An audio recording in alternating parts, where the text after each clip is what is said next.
time to chill. We serve pop culture, entertainment, sports, and everything in between. I'm Pauline Verzosa. And I'm Lourd de Veyra, ours to go before we say goodnight. Meanwhile, this is Afternoon Delight.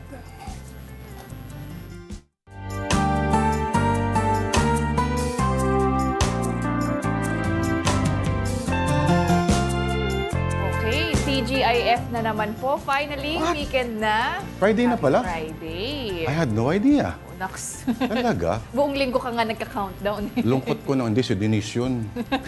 Gawain ni Tita Denise ngayon. Thank God it's Friday sa Ingles. Sa Tagalog naman ay Salamat Jesus at Biyernes ulit. Isa TGIF, ito ay Ikaw na. SH Abu. Ayaw pa sabihin. Okay, syempre hindi po kumpletong araw natin kung wala tayong delight of the day. And for today, this Friday, ang aming delight is Nako. pan o chocolate.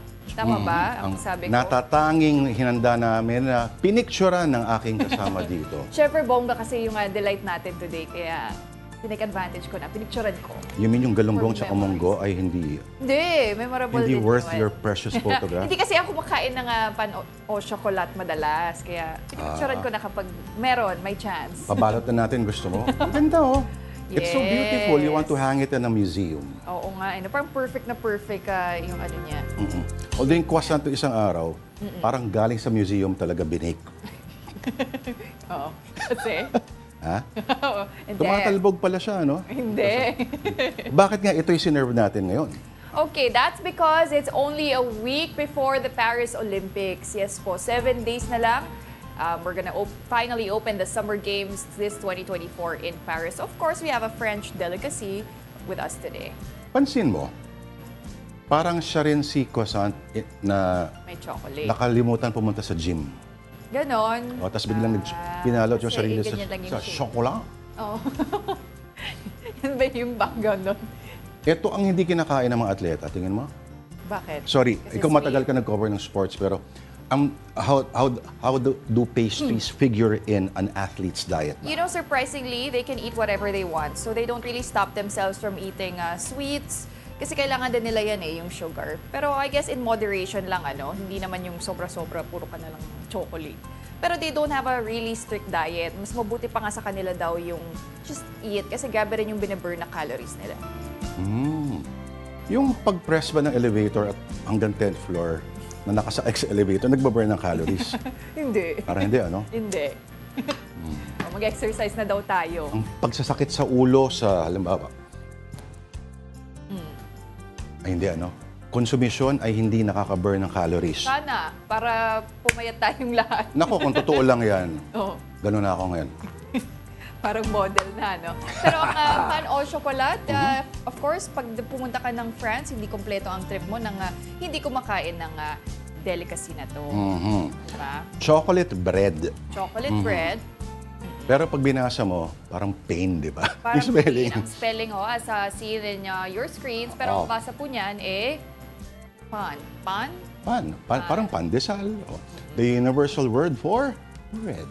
Ayun. And like what we mentioned, it's exactly 1 week to go before the Paris Olympics. Kumusta na kaya ang last stretch of preparation sa mga atleta natin? Malalaman po natin yan. Sa Paraluman ng France, ang nag-iisang Tita Denise Tan. Paraluman ng France. Oh, di ba? Bonjour! Bonjour, Bonjour, Tita Lourd. Denise. Bonjour, Pawi. mademoiselle. Parang Pawi, parang stress mo yung tita. Ay, sorry. Nahawa na kasi ako kay Lourd. Diba, no? Lagot ako. Kala mo nagbibiro yan. Markado ka na Nakatara dyan. na ngayon yan. Alright. Parang makulimlim ngayon dyan, Tita Denise. Lourd, isa yun sa mga na-discover natin dito sa MES na talagang pabago-bago yung kanilang weather. May mga araw na biglang bubuhos yung ulan, may mga araw naman na saksakan ng init. Parang kasing init lang sa Pilipinas. Come on, ganon ah. As in, April levels dito, yellow, red alert yung kuryente natin, ganyan? Hindi naman ganong level, pero yun nga, kung ikaw ay naglalakad sa labas, talagang papawisan ka rin. So isa yun sa mga parang nakita natin dito na naging trend. So yung mga atleta, yung mga team natin dito, the signal team, pag lumalabas, madalas may payong o kaya may extra jacket din na bit-bit. Payong. Yung hot and cold, no? Kasi Hindi mo paiba-iba eh. alam- Di mo masabi. Pero Denise, kamusta na ba ang preparations ng mga Pinoy athletes natin? We know it's just 1 week to go before the opening of the Olympics. So kamusta na sila? Pawi, most of them tapos na sa conditioning phase at iba-iba nga yung lokasyon nila ngayon. Merong nasa Luxembourg, merong nasa, merong nasa Germany. Dalawa sila actually, si Joanny Dalgaco. Unahin natin, ito yung update sa kanya. Last week, napakaganda. She hit a new personal record. Currently, she is in Rudafy in Treveries, which is a rowing club in Trier, Germany. Ayan, yung picture na yan is right after she got a number of 7 minutes and 23 seconds. Her best to her prior personal record of 7:39. On your screen right now is Sam Katantan, kasama ang kanyang longtime coach na si Coach Amat Canlas.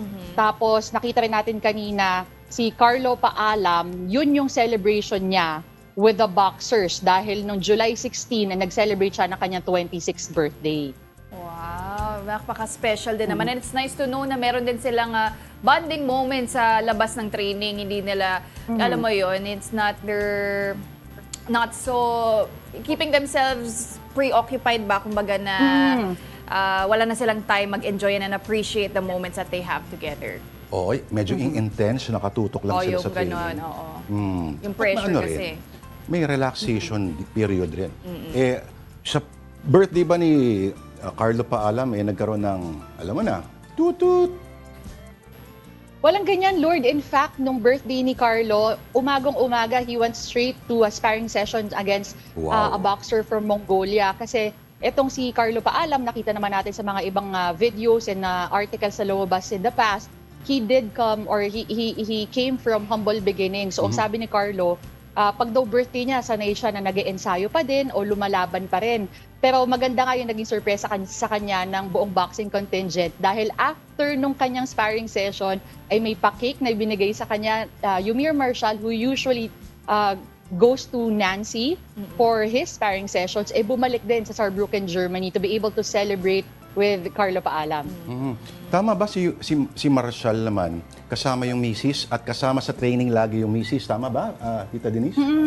Kasi galing sila ng US si Princess yung kanyang may bahay. So magkasama din sila dito sa France, dito sila lumapag, and then bumiyahe sila to Saarbrücken, Germany. And isa yon sa mga ikinatutuwa, of course, ni Yumir Marshall to be able to spend time with his wife, lalo na malaki at mabigat yung pinaghahandaan ni Yumir dito because he is, of course, about to defend a title. Pero or at least a podium finish, yes. Oo, of course, they're all eyeing a medal. Si Yumir, nakapag-bronze siya nung Tokyo pero ngayon, for sure, locked in na siya dyan sa gold. But Denise, since nasa final stretch na nga tayo, 7 days, what will they focus on in their preparations? Or at this point ba, will they step back at magre-relax na and focus na lang mentally sa kanilang campaign sa Olympics? Iba-iba, no? Again, what I mentioned with the boxers, they are in Saarbrücken, Germany. Lahat silang 5 nandun. They are going through several sparring sessions. Meron tayong mga nakita mga boxers lumaban sa India, Mongolia, Uzbekistan, Cuba, just to name a few. Yung mga weightlifters naman natin, they are past the conditioning phase and they're now focusing on lifting heavier weights. Yung mga target daw nila ngayon in the last week of the preparation is mabuhat na yung actual weight na bubuhatin nila come competition time.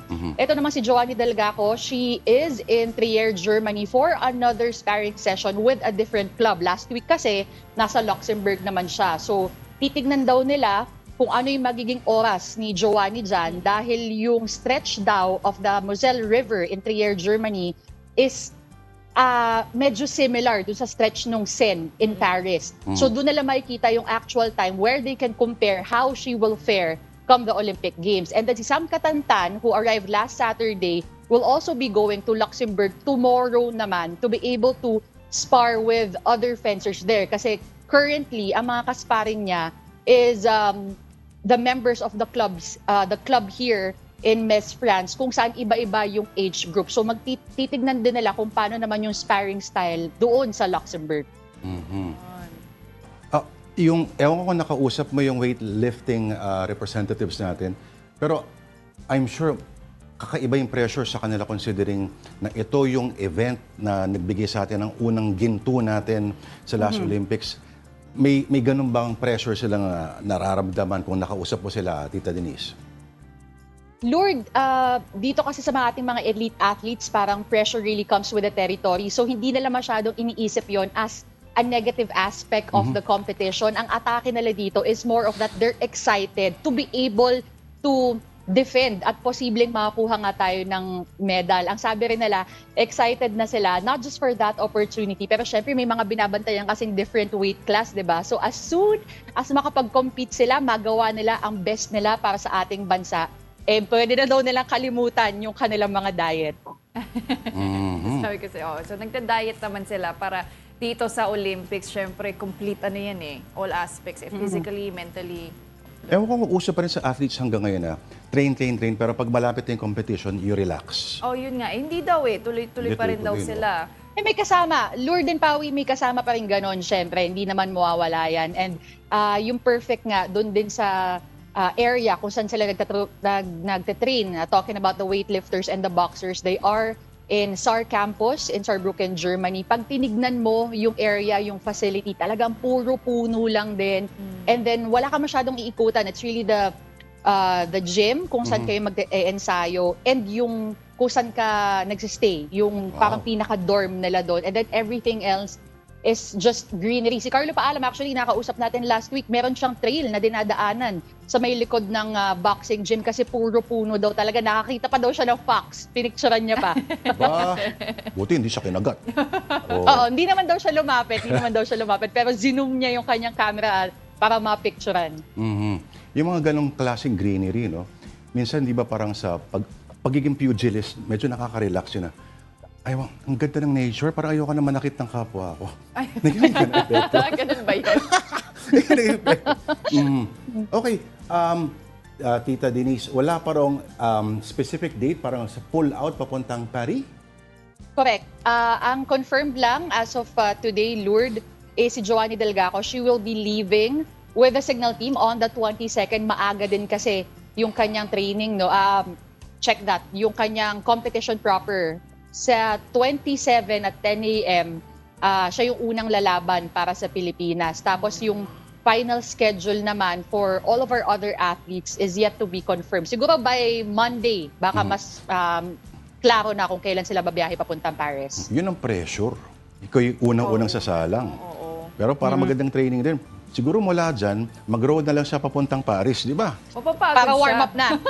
Mapapagod na siya pagdating ng competition. Pero madalas kasi rowing talaga yung isa sa mga unang events, di ba? Ano ang meron? Bakit? Bakit ganun?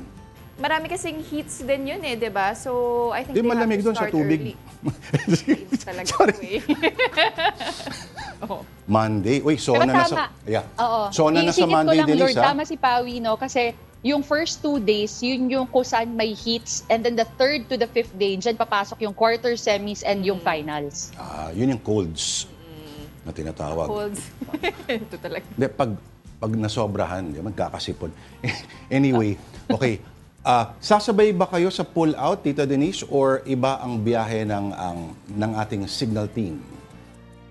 Sabay tayo sa 22nd, Lord. Tapos yun nga, although iba yung way of transport natin kay Joanny Delgaco, dahil mahaba ang biyahe pagdating nga, like I mentioned in one of our first lives, pag dekotse kasi, nasa 4 na oras ang biyahe from Metz to Paris. Siyempre, ayaw naman din natin na mapagod itong si Joanny. So sila, via train, ang punta nila sa Paris. Pag train, ilang oras lang? 1.5 lang ang biyahe papunta doon. Mabilis lang. 1.5, parang dito lang papuntang Makati. Tagal naman. Tagal naman. Subukan mo umalis ng Rush hour, mga 5:30. Subukan mo.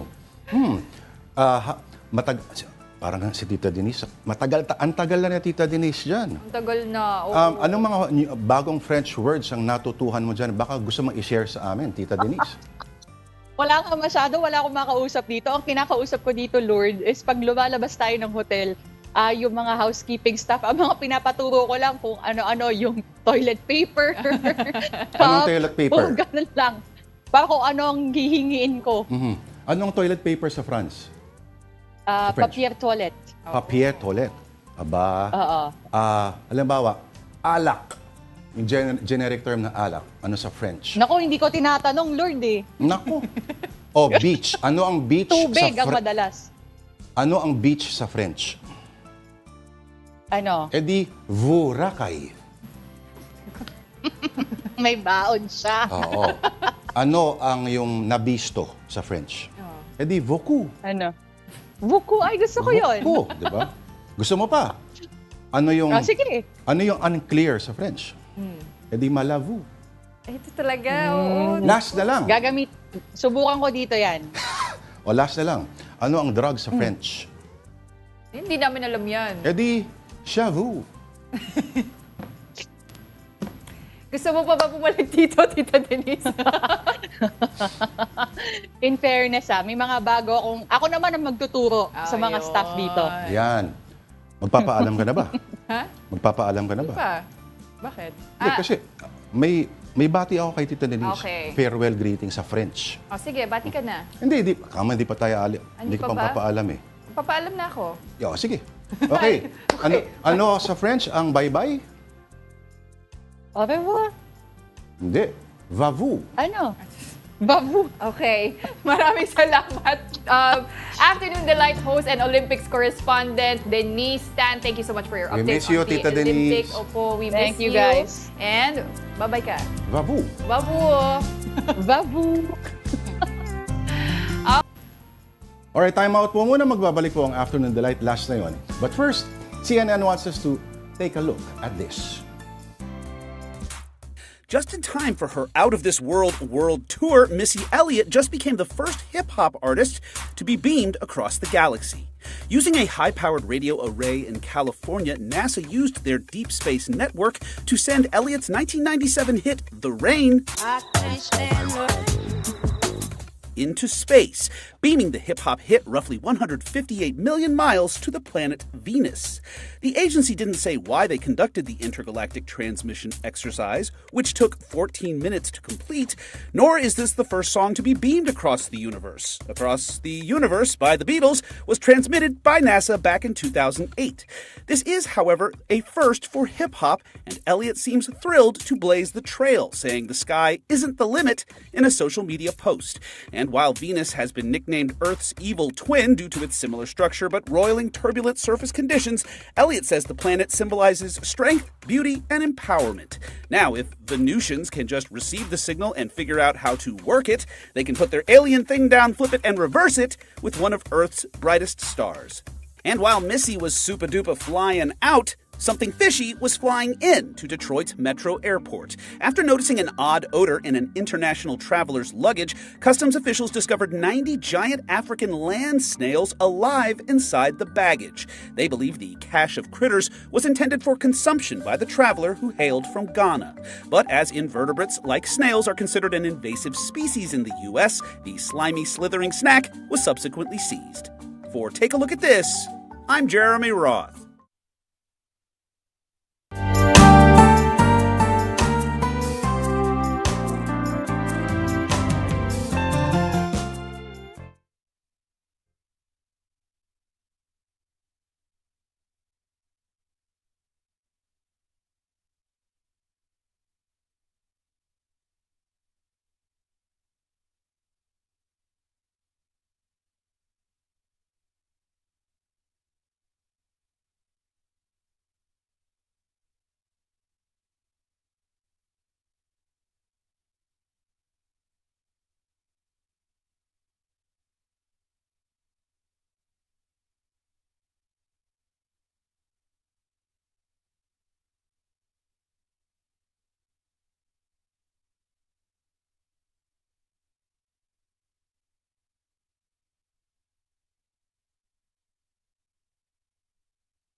Alright, nagbabalik po ang Afternoon Delight dito po sa One News. Ako po, si Lourd Veyra. At ako naman po si Pauline Verzosa. Thanks for staying with us.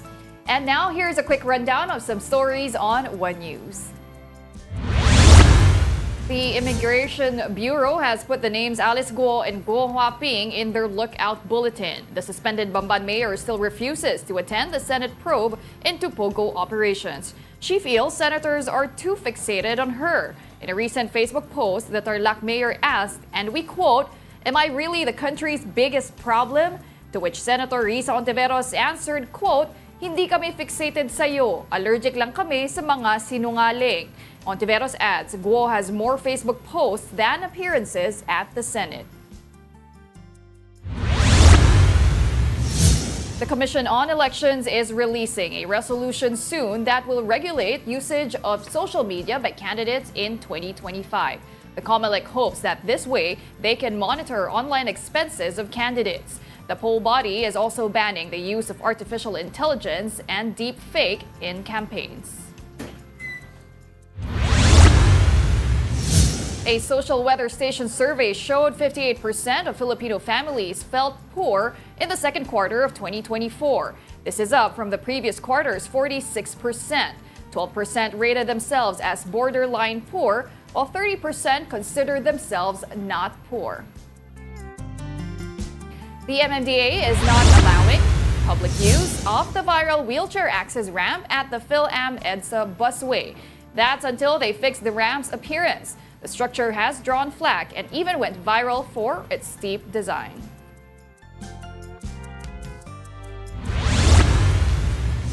And it looks like a wet weekend. Pag-asa is monitoring 2 low-pressure areas within the Philippine territory. The LPA of Oriental Mindoro and the southwest monsoon will continue to bring rains over parts of the country.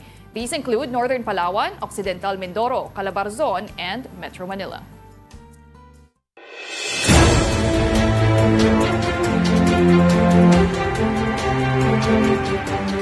Or 3 days to go before the State of the Nation address, let's check security preparations at the Batasang Pambansa. Details from News 5 correspondent Marian Enriquez.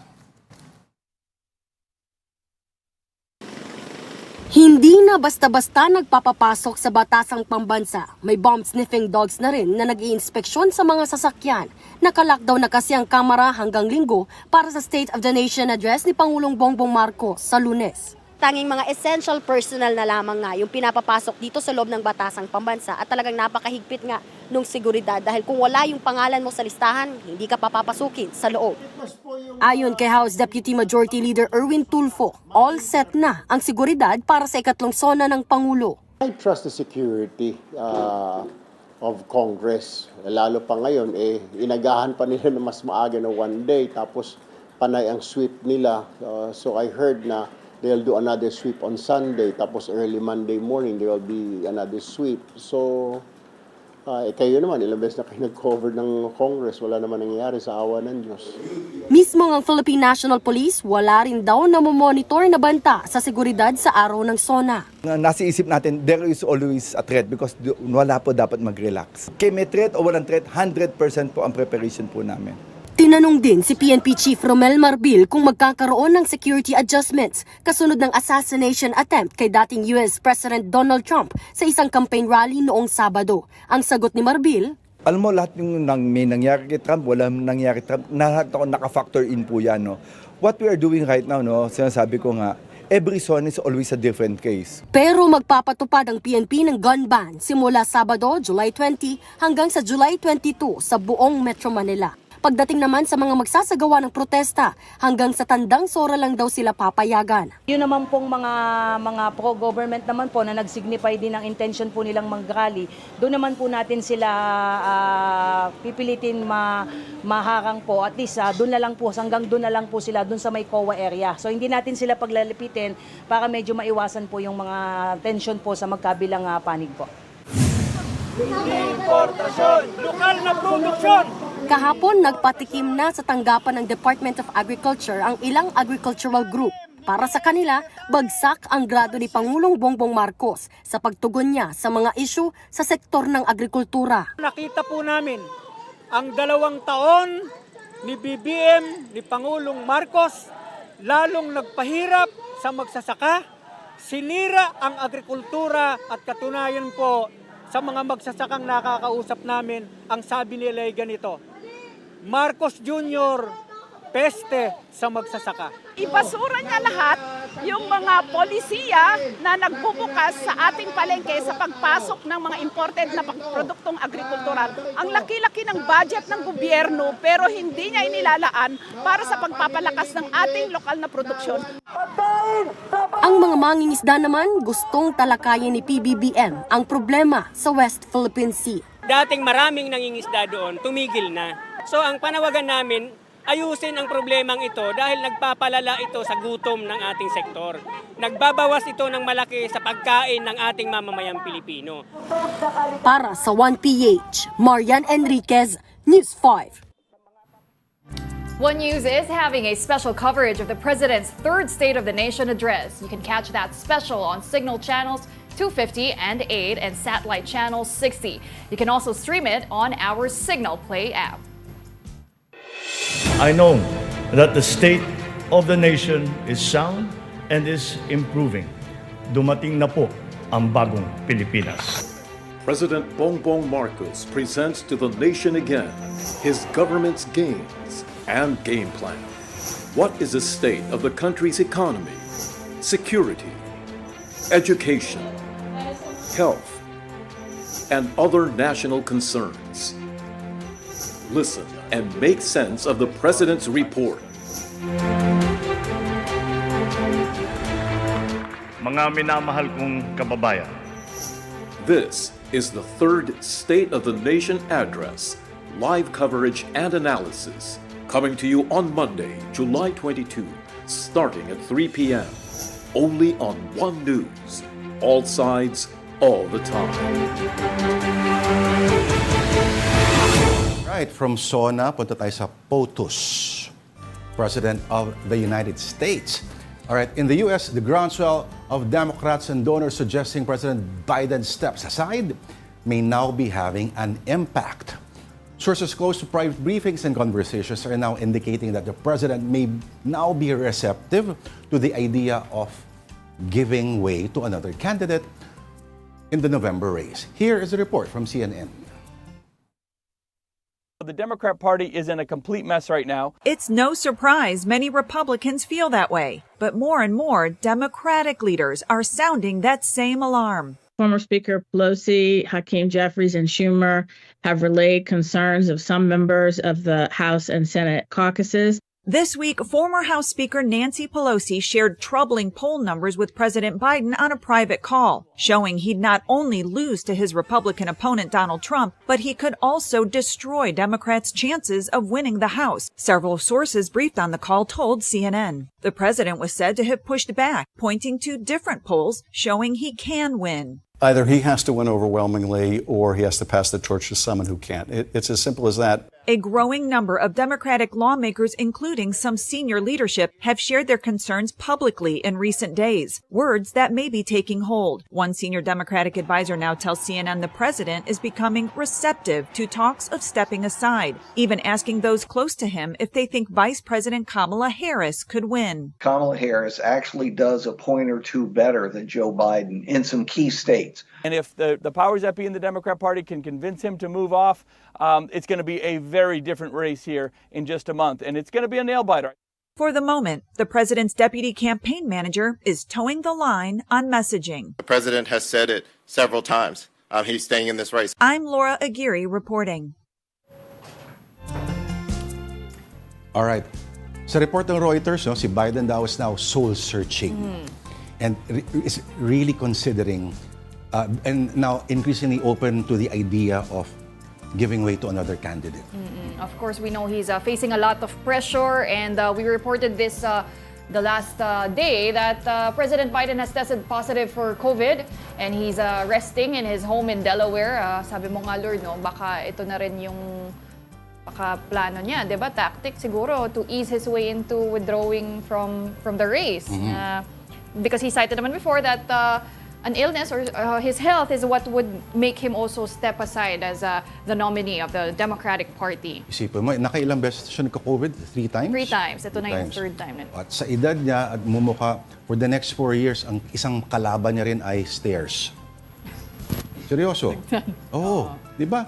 Isang hagdan lang ang hindi makisama sa steps niya. Nakaw. Ang tanong, sino pwedeng pumalit? Okay, sa report ng Washington Post, okay, si dating President Obama daw is telling Biden allies to reconsider. Okay?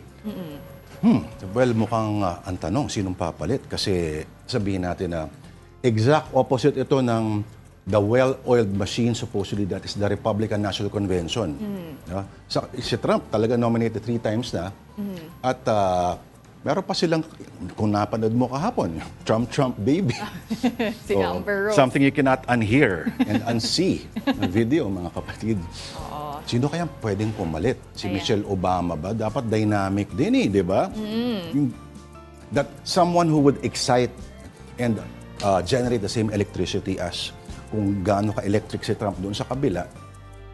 Same for the Democrat. But Pwede kaya si George Clooney. si George Clooney. Michelle Obama.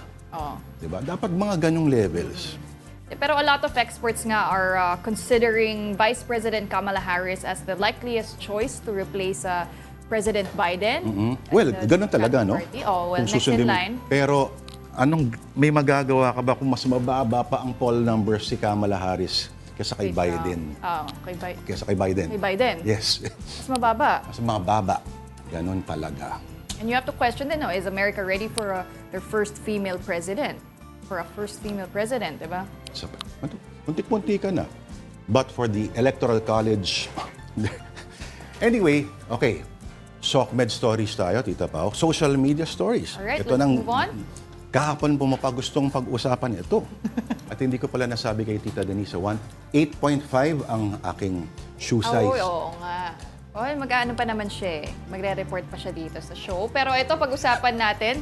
On the Philippine Star, ito po, nakikita nyo na, no? Makati City has revealed its latest Air B9 6.0 sneakers. In fairness, kung titignan mo yung evolution ng Air B9, paganda siya ng paganda. Doon muna tayo sa yung latest, Ito ang latest. Yes, ito yung latest. I think ito na yung Air B9 6. Ito na yung 6th incarnation. At mukha siyang, ano bang tawag sa gantong style ng sneaker, Tita Pao? Actually, 80s to 80s na style, 70s, parang gano'n.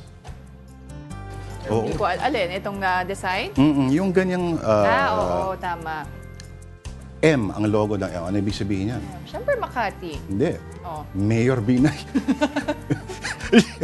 For mayor pala. In fairness, okay. Hindi siya masama at even sa sneakerheads, yung unang-unang check natin, yung Air B9 na 1, in fact, maganda ang score sa sneaker reviews. Ng 1 o ng 6? Yung 1 muna. Oo. Ayan, score diba? side.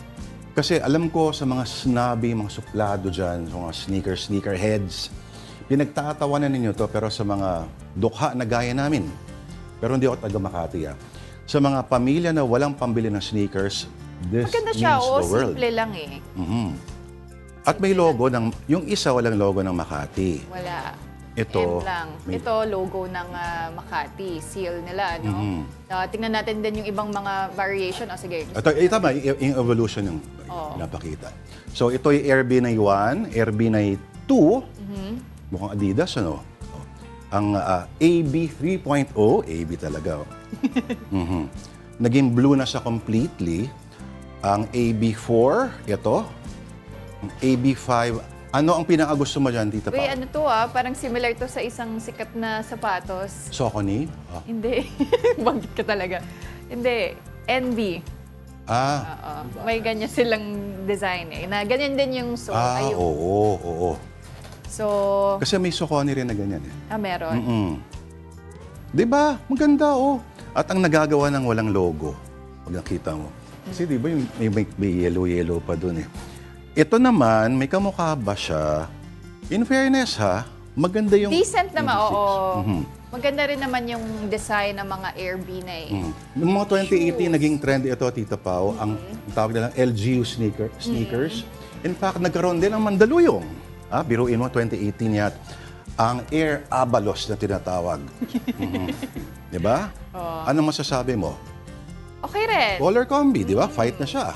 Yellow and blue. Yellow and blue. Pero kung yellow and blue pag-uusapan, tinapatan niya ng Maynila. Uy. Di ba? In fairness, walang pangalan. Logo lang ng syudad. Ang tawag nila ay Erap All-Stars. Okay. Dahil yung iconic na Converse na Chuck Taylor style, once upon a time ay signature footwear ni Erap Estrada nung siyempre artista pa. Talaga? Yes. So na high cut. High cut pa. In fact, may pelikula na ang uniform niya naka-tuxedo pero naka Chuck Taylor. Uy. Kaya pala. Sneakers, oo. Pero mahirap ata ito gamitin sa PE or pang-active lifestyle, di ba? Excuse me, Tita Pau. Pwede ba Once upon a time sa NBA, yan ang suot ng mga players. Ang high cut pa, di ba? And meron akong instructor na... Pero mabigat. Hindi Magaan ba No. Meron akong kaibigan na nagbabanda na CrossFit trainer siya. Ito sinusuot niya. Low-cut na Chuck Taylor style sneakers. Pero kung pag-uusapan lang natin ng mga air na yan, wala silang sinabi dito sa tunay na air. Ang Air Cayetano. Kailangan pa ba ng sapatos yan? Hindi. Pero meron siyang Karim Abdul-Jabbar na eyewear and I believe I can fly. Woo! Tingnan natin yung comment. Sabi nga dito, no? The man with... The 10,000 moves. Oo. Kasi may 10,000. 10,000. 10,000, di ba? Kalkalin talaga natin. Sige. Ito, pa-draft na sa NBA. Ang babantay sa akin, di ko bibigyan ng 10K. Easy. Kahit si Kai, mahirapan kay Cayetano. Si Kai Soto daw. Ang tumapal walang 10K. Okay. 10K siguro posta dito. Baduy ng galaw, pero sure ball 10K, grabe. Ang judgmental nito mga to. Akala mo, ang gagaling nila maglaro. Okay, medyo kinakapusan tayo ng oras. Move on tayo sa next story natin, ano? Sa Business World Online po, dahil mag-weekend na, at para sa mga uhaw dyan, the Health Department says there's no such thing as safe levels in alcohol drinking. Okay. Anong masasabi mo dito, Lourd? Tingnan natin kung sino. Ito ay parang part siya ng campaign, ng campaign ng Philippine Addiction Specialist Society. At nagkaroon kasi nung Tuesday, Syntax Coalition Press Conference. Okay, ang nagsabi niyan is a certain Paul Filomeno. Pero may nakalagay bang DR. sa pangalan ni Mr. Filomeno before? Meron ba? Parang wala eh. Wala. Mr. Filomeno lang. Hindi, pero kasi ang sinasabi dito, there's no amount of alcohol consumption that is considered safe. So kahit sinasabi ng iba na kunti lang naman iniinom ko, di ba? Or hindi naman araw-araw, it's still not, sabi ng DOH, it's still not considered safe dahil cancer or alcohol is also classified as a group 1 carcinogen and marami daw nagkaka-cancer kasi nadadamay yung mga organs, kasama na yung liver, at nadadamage yung gastrointestinal tract. So, ano lang naman to, warning. Hindi na siya nakinig. Sorry. Ayaw mo makinig. Yung Airbnb 6 ang maganda actually. Hindi, nandito tayo sa alcohol. Ewan ko hindi ka ba mapapainom sa imahe na yan? Napaka-romantic ng notion. Na part nga ng campaign nila. It's how mainstream media presents a romantic notion of drinking. Yes. Diba? I guess pinapaalalahanan lang nila yung mga Pilipino, kasi marami sa Filipino deaths are alcohol-related. So mga 27,000 mahigit na fatalities yan, na dahil daw po sa alcohol drinking. So I guess in moderation lang pa rin talaga dapat ang ating pag-inom. Lahat. And let's drink to that. Okay, you're still watching Afternoon Delight. We just need to pause for a quick break. Keep it here on One News.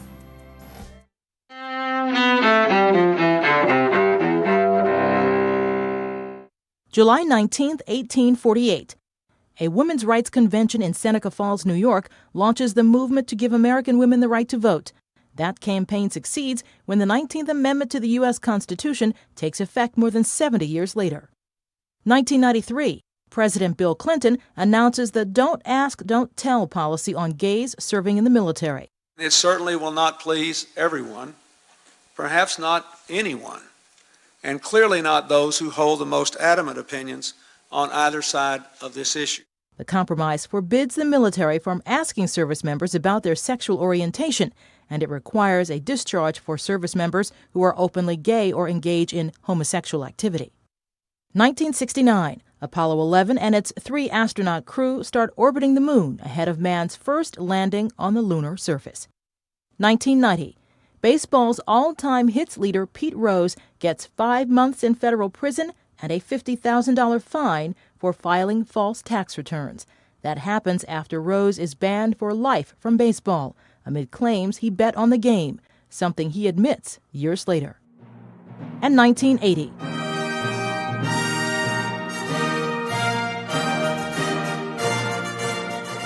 The Summer Olympics start in Moscow, minus the United States and dozens of other countries.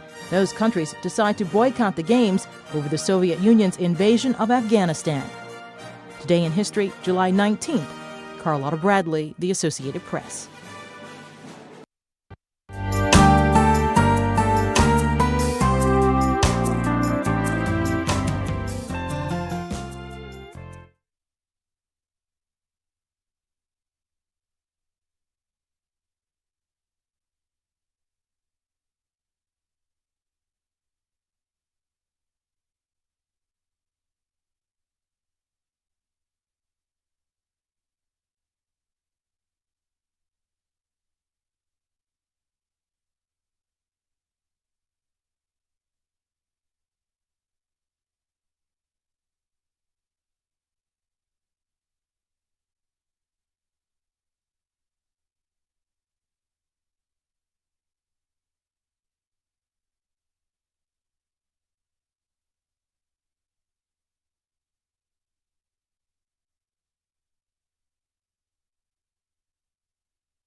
You're still watching Afternoon Delight. Thanks for staying with us. Ako po si Pauline Verzosa. Hi, Pauline Verzosa. Ako naman si Lourd Veyra. Kumusta naman ang work-life balance ninyo? Okay naman. Ano nga ba ang work-life? Paki-define ko anong work-life balance. Ano ba ibig sabihin nun? Yung may time ka pa rin sa sarili mo outside of work. Ayun. Time for yourself, your family, your loved ones. At nakakapagtrabaho ka pa rin. Meron ka ba nun? Happy ba ang work-life balance mo? Why do I feel attacked? You feel attacked? Okay, the Philippines is near bottom according to a global study on the quality of life for workers. Mobile Journal RR Tubise has the story. Tagal ng weekend, no? Pagod ka na? Paano na ang me time? Ang bebe time? Ayan, work pa more. Dahil ang Pilipinas daw ang isa sa may pinakapangit na work-life balance sa mundo. Agree ba kayo? Lesson learned. Yan na lang ang nasabi ng college professor na si Jason Carmona. Siya ang netizen na nag-viral matapos i-share online ang text message na nakuha mula sa isang magulang. Ang siste, sa personal number niya nag-text. At ang malupit, Sabado pa nga kung kailan day off niya. Mas sumama pa ang loob ni Sir dahil ang laman ng text, nakikiusap na nga para sa school forms, abay parang pautos pa. Sabay hirit na, quote-unquote, pareho naman tayong professionals. So nagulat ako na come Saturday morning, medyo kakagising ko lang din nun eh. Siyempre, gusto ko magpahinga. It's a beautiful Saturday morning. Tapos biglang nakaka-receive ko ng ganong klaseng message talking about being professional. We sometimes do the extra mile. Kahit hindi naman talaga required bigay yung number, personal email, personal account sa Facebook or kung ano man yan. Pero kung iisipin, di na bago yan. Sino bang di naka-receive ng pasuyo sa opisina kahit Sabado at Linggo? Sa katunayan, ayon sa isang survey, pang 59 tayo out of 60 countries pagdating sa work-life balance. Isa na lang, kulelat na. O lats kung ikukumpara sa ating mga kapitbahay sa Southeast Asia. Ayon sa professional life coach at podcaster na si Jonathan De Hoya, mahirap nang ma-achieve ang work-life balance dahil sa technology. Pero, pwede naman daw yan i-manage. When you say kasi na rest time mo na, personal time mo na, very important that you also log out of all other platforms. Second, being at peace with yourself, with who you are and what you want to do. Kung kilala mo yung sarili mo and you won't feel guilty of how you go about things, focusing on what you want to happen for yourself. You need to know what's really important to you, what's meaningful to you. Work po tayo, opo. Pero di po tayo robot. Pahinga-pahinga rin po, opo. Mobile journalist RR Tubisi po. Hatid ang mukha ng balita. At dahil weekend na pala, I did not notice. Saan ang rampa? Eh di nandun sa EDSA, di ba? Sa Philippine EDSA. Sabi ng MMDA, hindi raw gamitin muna. Maaga tayo. Ito ang pambaon namin sa inyo for the weekend. Ito na po ang I Saw the Signs. Anong klaseng edition tayo ngayong Friday?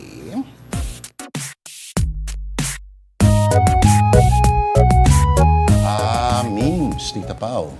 Memes. Kakasabi mo lang, no? Ito, mga viral wheelchair access ramp memes. Sa Philippine Quezon City yan po, na station ng EDSA Busway. Ito na pong unang picture. Di ba? Saktong-sakto sa Olympics. Si Marjeline Vidal approve sa rampa dito. Wala si Marjeline sa Paris ngayon, ano? Pero alam naman natin, atleta siya. At perfect nga raw yung ramp na yan para sa skateboarding. Oo, pero grabe naman. Photoshop fail. Oo. Ang liit ni well, ang liit. Tapos, dapat mababa, di ba? Daming angal eh, no? Nakikimeme na lang, ang dami pang angal. Pero mahirap yan kasi may, anong tawag nila yung parang butlig-butlig para magkaroon ng konting traction. Yes. Ano ba pwede sa ganyan? Alam mo, ang medyo kalapit niyan, yung sa Shangri-La. Yung pababa sa may supermarket. Oo. Diba? Mahaba-haba yun. Steep din yun eh. Yes, at yung naglalak yung shopping cart mo, tuloy-tuloy ka lang, yan ang masaya. Okay. Subukan nga yan mamaya. Sa bike, masarap yan. Pero yung sharp turn, medyo delikado. Oo nga. Next! Okay. Ito. Alright. Diretso na sa ano? Diretso na talaga sa resort, sa pool. Bakit hindi? Marami rin pwede yan sa mga kids. Ay, sa mga mall, di ba? May mga kids play park ba yun? Parang... Hindi ko lang alam kung nagbabaha sa area na yun ng EDSA, pero pwede pag nagbaha.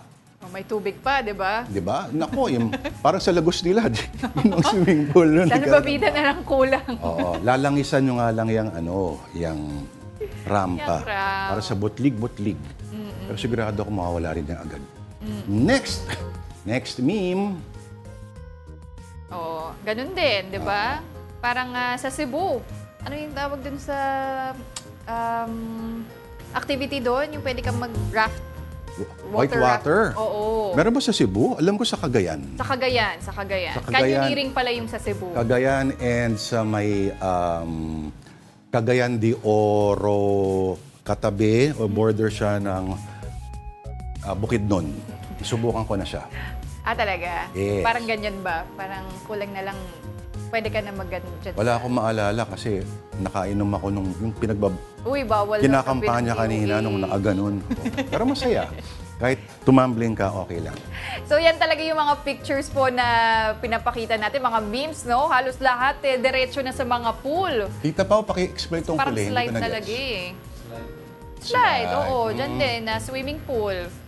So, perfect kasi. Daming time ng mga Pinoy, no? Ang dami. Oo naman, pagdating sa memes. Anong Magaling kulang tayo sa dyan. creativity sa PISA scores pinagsasabi nila Oo dyan? nga, dapat ito pala basehan So, natin. yan ang sukatan dapat, PISA scores. Pisahin yung mukha ninyo. Yan ang Pinoy genius. Indio genius na tinatawag. Okay, maraming salamat po sa mga nag-send ng mga memes natin. Kasama si Lalaine, no? Ang ating kasama. Sa mga nagpadala. If you still have more signs, please do send them to us on afternoondelighton@gmail.com para ma-feature po namin yan dito sa Afternoon Delight. Alam mo, ang premyo ninyo mula ngayon, ang delight natin, ipapadala natin sa kanila. Kahit after 1 week. After 1 week talaga. Bago na lang natin. Baka may amag na. Hindi, sarap. Okay lang yan. Okay lang yan. Hindi pwede yan. Alright, and that is it for us today. Nakaisang linggo na naman po tayo. Maraming salamat po sa pagsama sa amin dito sa Afternoon Delight. I'm Pauline Verzosa. Ako naman po si Lourd de Veyra. Sa Lunes ulit, 2 p.m. eksakto magsama-sama ulit tayo dito para meron namang tinatawag nating unity. Because unity begins with you and ends with a why. With a Y. Yeah. Okay. Have a delightful afternoon at Monday ulit.